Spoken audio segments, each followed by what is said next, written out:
Hello friend, मैं कुसुम राय। मैं अपने यूट्यूब चैनल पर आप सभी का स्वागत करती हूँ। दोस्तों, मैं एक छोटा सा बेटी विवाह गीत सुनाने जा रही हूँ। अगर आप लोग को अच्छा लगे तो लाइक सब्सक्राइब करना। आंगने से बोलाई बेटी हो कावना देई, पापा से करली नयार जरे लाला नवायर, पापा से करली नयार जरे लाला नवा।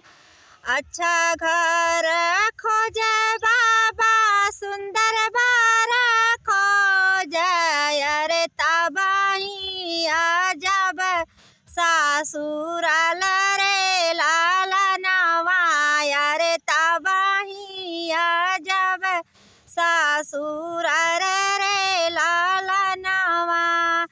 सासू के आपन माया हम मानब, रे ननदी के आपन बहिन रे लाला नवा, अरे ननदी के आपन बहिन रे लाला नवा। देवरू के